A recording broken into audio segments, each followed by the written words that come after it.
საქართველოს ნატოს კომისიის სხდომის დასრულების შემდეგ მინისტრთა კაბინეტის წევრებმა გააკეთეს განცხადებები და შეაჯამეს დღევანდელი დღე, როგორც თავდასხმის მინისტრი ირაკლი ალასანია აცხადებს, კიდევ ერთხელ დააფიქსირეს ნატოს წევრი ქვეყნების ელჩებმა და ასევე გენერალურმა მდივანმა საქართველოს ტერიტორიული მთლიანობისადმი მხარდაჭერა. დღეს ასევე შიდა შეხვედრაზე საუბარი იყო საქართველოში შემოდგომაზე დაგეგმილ საპრეზიდენტო არჩევნებთან დაკავშირებით, როგორც ირაკლი ალასანია აცხადებს, ნატოს წევრი ქვეყნები იმედს გამოთქვამენ, რომ ისევე როგორც მოხდა დემოკრატიულად ხელისუფლების გადაბარება 2012 წელს, ასევე დემოკრატიულად და გამჭვირვალედ ჩატარდება საპრეზიდენტო არჩევნებიც.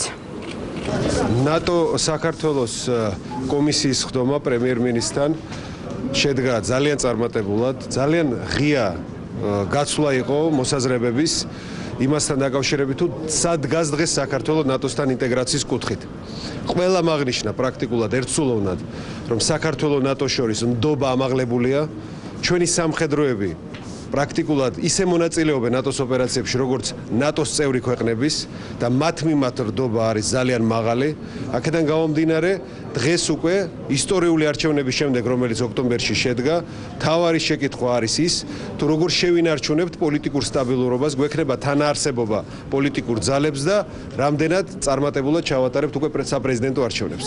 თავარი და მნიშვნელოვანი არის ის, რომ ნატო და საქართველოს დღეს უფრო ახლო ერთმანეთთან, ეს აღინიშნა ერთხმად და ნატო და საქართველოს ენდობა სრულად ერთმანეთს. რაც შეეხება სხვა საკითხებს, იყო განხილული რუსეთთან ურთიერთობა, იყო განხილული ზოგადად რეგიონალური უსაფრთხოების საკითხები. იყო ხაზგასმა პირველი საქართველოს ტერიტორიული მთლიანობის მხარდაჭერასა და არაღიარების პოლიტიკაში შემდგომ მხარდაჭერაზე. მეორე იყო საქართველოს მისწრაფებისადმი ურყევი მხარდაჭერა ჩრდილოატლანტიკური ალიანსის მხრიდან. მესამე მნიშვნელობა საქართველოში რეფორმების გაგრძელების და რეფორმირების პროცესის შეუქცევადობის. ერთობლიობაში რეფორმების განხორციელება და საპრეზიდენტო არჩევნების ჩატარება ისევე როგორც პოლიტიკური ძალების, ძირითადი პოლიტიკური ძალების თანაარსებობა იქნება განსაზღვრელი შემდგომში ჩრდილოატლანტიკური ალიანსის გადაწყვეტილებებში. უახლოესი თვეები არის უმნიშვნელოვანესი საქართველოსთვის, დადგება ახლო მომავალში დრო, როდესაც კონკრეტულ ხელშესახებ რეალურ მექანიზმზე დაიწყება კონსულტაციები.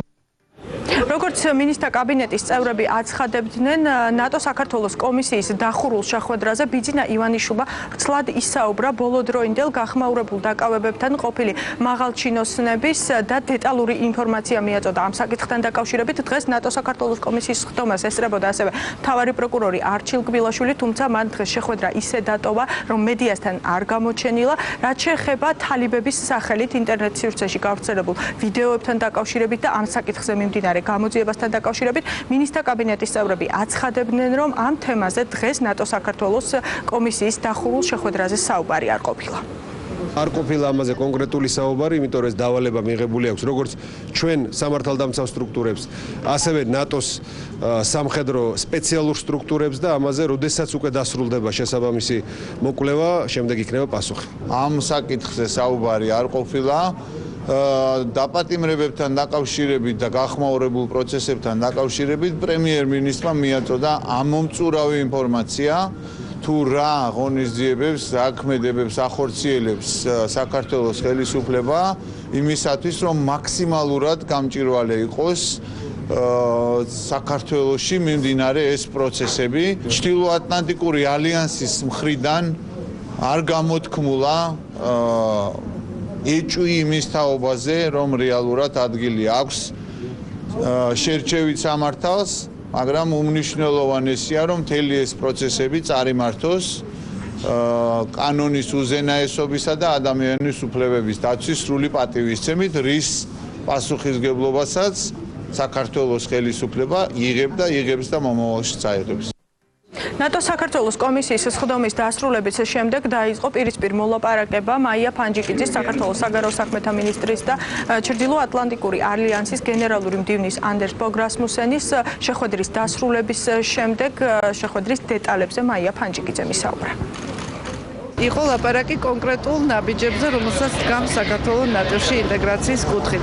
იყო ხარდაჭერა აბსოლუტური საქართველოში მიმდინარე პროცესების მიმართ, იყო მადლობა ავღანეთში საქართველოს მონაწილეობის გამო, იყო მწუხარების გამოხატვა ბოლო დროს დაღუპული 10 ჯარისკაცის გამო, იყო ძალიან დიდი კმაყოფილება გამოხატული იმის გამო, რომ საქართველოს ახალმა ხელისუფლებამ დაიწყო სრულიად ახლებური ურთიერთობა რუსეთთან და ცდილობს ურთიერთობების დალაგებას. ეს იყო შეფასებული ძალიან დადებითად და იყო ლაპარაკი იმაზე, რომ მომავალი არჩევნები უნდა იყოს ევროპული სტანდარტის, რისი შეპირებაც ნატომ მიიღო საქართველოს პრემიერისგან. მინისტრთა კაბინეტის შეფასებებთან ერთად ჩრდილო-ატლანტიკური საბჭოს ვიზიტის საქართველოში შეაფასა ასევე ნატოს სამხრეთ კავკასიაში სპეციალურმა წარმომადგენელმა ჯეიმს აპატურაიმ ქართულ მხარეს ავღანეთის ISAF-ის მისიაში მონაწილეობისათვის მადლობა კიდევ ერთხელ გადაუხადა, რაც შეეხება თალიბების სახელით გავრცელებულ ვიდეოებთან დაკავშირებით ჯეიმს აპატურაიმ მოკლე კომენტარით შემოიფარგლა. ქართულ ხალხს ეჭვი არ უნდა ეპარებოდეს თუ რამდენად აფასებს ნატო იმას, რასაც ქართული სამხედროები ავღანეთში აკეთებენ.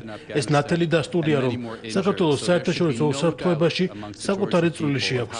ყველა ქვეყანა ამ ერთი მიზნისთვისაა ავღანეთში, რომ ეს ქვეყანა არ იქცეს საერთაშორისო ტერორიზმის თავშესაფარ ადგილად. ნატო არ არის მხოლოდ სამხედრო ალიანსი, ის ღირებულებების თანამეგობრობაა და გსურს, რომ საქართველომ გააძლიეროს მუშაობა ნატო სტანდარტებთან მისაახლოვებლად. ვიცით, რომ საქართველომ თალიბანის მუქარის შემცველი ვიდეოების გამოძიებასთან დაკავშირებით საერთაშორისო დახმარება ითხოვა. ნატოს არ აქვს ამ სახის სადაზვერვო სისტემა, თუმცა უკავშირეები საქართველოსთან ერთად მუშაობენ.